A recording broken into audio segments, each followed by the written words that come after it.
Hey everybody, welcome back to another episode of Tanner's Favorite Things. I'm Tanner Knight, and today we've got a new-ish bass kick to talk about. All right, so what is this? This is a Tama Superstar Hyperdrive 22-inch bass kick, and we do have a Tama Superstar logo right there with the serial number, and yeah, nice little badge. And well, what's the deal here? Why did I pick this up? Well, I picked this up locally for one. It was a pretty good deal. Someone didn't have any of the other components, but they had the bass drum, so got a pretty good deal on it. But I don't think, well, I'll just come right out and say it. I can tell you that this drum has been refinished. And if you just get in a little closer, you can tell it's not very well done either. So it's not like it's hideous by any means. It's got a nice gloss and a nice sheen to it. So it was done semi-okay, but there's just a few runners in the whatever poly or tung oil they used to put this finish on. It looks like a poly finish if I had to guess. The other thing that I'm not entirely sure about are the hoops. Since this drum was refinished, or maybe it was even a wrap that came undone, and this is the wood grain that was underneath the wrap, I'm not 100% sure. I kind of have the feeling that this was just a regular old maple drum, and it was stained a little darker. So the next step here before we see what it sounds like is to sand this thing down and see what the actual color of the wood is. But if you look at the hoops, they're very, very blonde. I would say that they are maple, and yeah, they're probably, I don't know, 9-ply if I had to guess. But I can't say for certain that they're the correct hoop. I did notice that we do have a diagonal seam. Hopefully in here you can see this diagonal seam. I think that is a Tama seam, but I'm not as familiar with this era in Tama, so you'll have to tell me. If anybody can tell me if this is the correct hoop for the Superstar Hyperdrive bass kick, then let me know. Either way, they work really well. They feel very similar to the hoops on my Birch Superstar set, but they are maple based on my best guess. So you can see the lugs here. These are the Tama Superstar Hyperdrive lugs of the time. They are connected here, but there's a little space underneath these rails. So I think that's more just for aesthetic, but we do have a pretty sturdy mount here. This is a PDP little key here, so that's not original, but you know, it works. So this is the first modern Tama product that I've ever owned. I've had quite a bit of vintage Tama equipment, but this one has some really nice spurs, and they are locked in place and they rotate 100%, just like that. So get them in, lock them down, and it's a really nice design. So I really like the spurs on this bass kick. Very nice design. The lugs, you know, I guess that's a matter of taste, but it's a really attractive drum.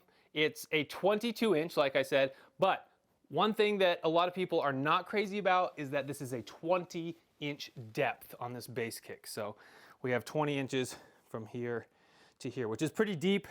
It makes for a really boomy kick, apparently, but I've heard that a lot of people struggle with fitting the drum on stage, you know, it's just too long. But hopefully that won't be the case here. I've got plenty of space. So what I want to do here is I want to swap this bass drum with my original Tama Superstar from 1980. Again, this is a Birch shell, a 24-inch kick, and this is a maple shell 22-inch kick. So I just want to kind of compare the two. Different eras in Tama for sure, so I don't really know what to expect here, but that's what we got. I want to hear what this thing sounds like. So let's go ahead and swap them out. But first, let's hear what this thing sounds like with the 24-inch Superstar kick. All right, let's get a bass line with the Tama 24-inch Superstar Birch kick. Sounds like this.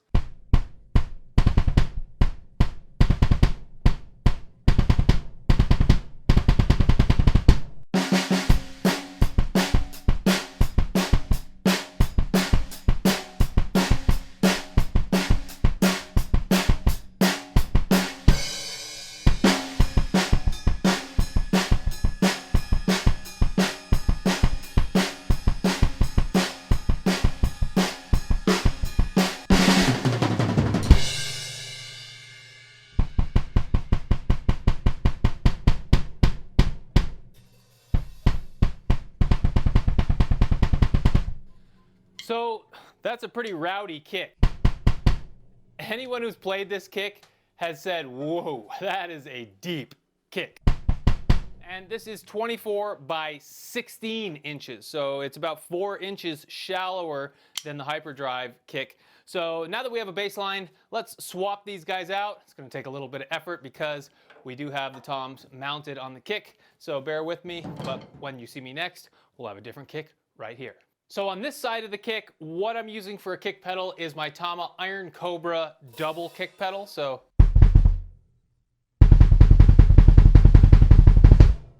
that's what that sounds like. And yeah, otherwise everything else is the same. Not quite the same spacing with everything, but I'm just gonna leave kind of everything out of the way just to focus on the drums and not the cymbals here. So let's go ahead and hear this kick on its own.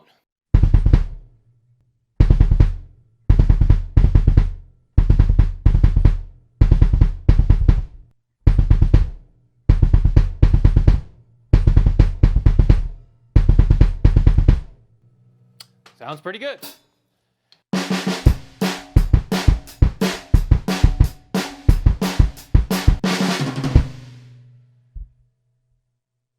I think this is louder than the previous kick because it's peaking the waveform on this microphone. What do we have capturing the sound, by the way? I have on the kick drum an MXL Guitar Cube, which is essentially the same exact microphone as their condenser bass drum microphone, just marketed towards guitar folks. So I've got the MXL Guitar Cube capturing the sound on the kick and a bunch of other mics capturing the tom, snare, and cymbals. So I got to turn the mic down a little bit because it's peaking. 1 second. Okay, that looks a little bit better.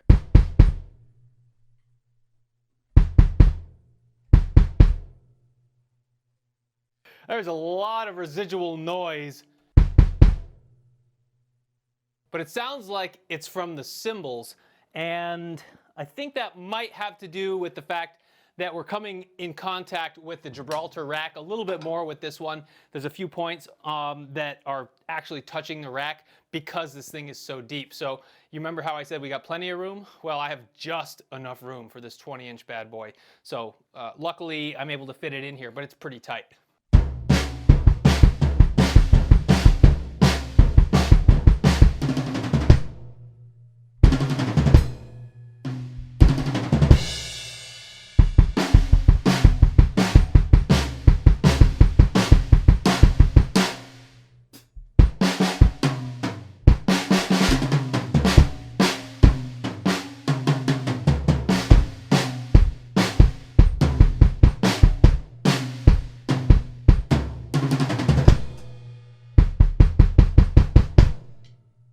Sounds good. That's a really good sounding kick. I have absolutely no problems with that. I'm gonna have to listen back with headphones to see exactly how it differs from the Superstar kick, but I don't hear too much of a difference from this vantage point.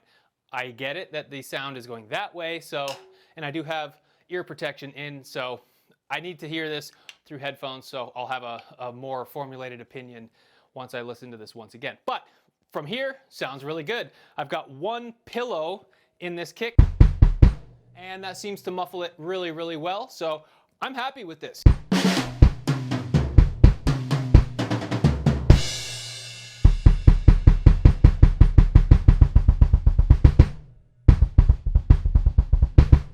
Yeah, I'd say this is a great kick drum, and it's probably going to be going up for sale here pretty soon because I don't have any of the other components. So if you're looking for a Hyperdrive Superstar 22-inch kick for your kit, this one might be on the market. But remember how I mentioned that it was refinished?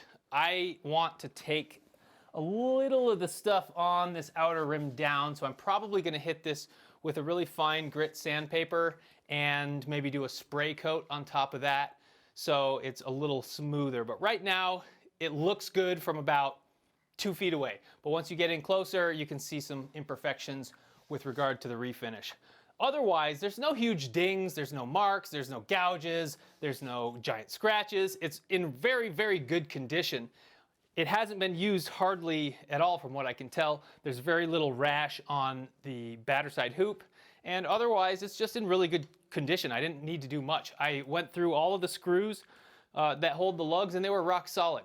So this is really my first foray into a modern Tama product, and this particular bass drum, the Hyperdrive series, is made in China. So, you know, whatever that means to you, I wouldn't put too much stock into that because all of these manufacturers have world-class facilities in China. Tama, Pearl, Yamaha, all of these Japanese or sometimes even legacy brands like Rogers and Slingerland, I can't remember if they still have a presence, but a lot of these companies have moved over to China and they make a bulk of their product there. And again, some of the higher end stuff gets made in Japan for Tama. And if you want some really nice vintage made in Japan stuff, you just have to go to the 80s. But that's what we're dealing with regarding this particular bass drum. I wanted to introduce you to it and introduce myself to it because I haven't had a chance to play it yet until this very second. So I'm really happy to hear it in the context of a kit.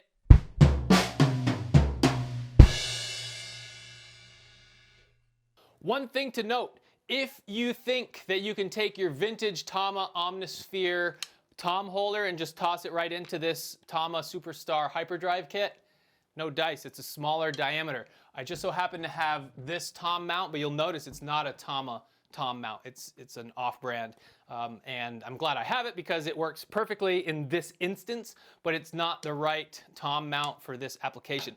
So know that it's not a full inch diameter. I think it's 7/8 or whatever the next size down from 1 full inch is. I think it's 7/8. So something to note, but the PDP key here that we have is non-Tama, still works just fine. The threads match and everything looks great. So if you would like to be the next owner of this drum, hit me up in the comments and we'll talk. It might be a little bit before I get to hitting it with some sandpaper and making it look a little bit better, but I do want to do that. It's a really nice drum, so I might as well put a little elbow grease into it and make it look as good as it possibly can. So let's go ahead and wrap up with a little groove, and hopefully you've learned a little bit something about drums. I know I have. I love the Tama stuff, and I love the Superstars from the 80s. I had a Royal Star kit from the 80s, and I love the Imperial Stars. They're just great, great drums.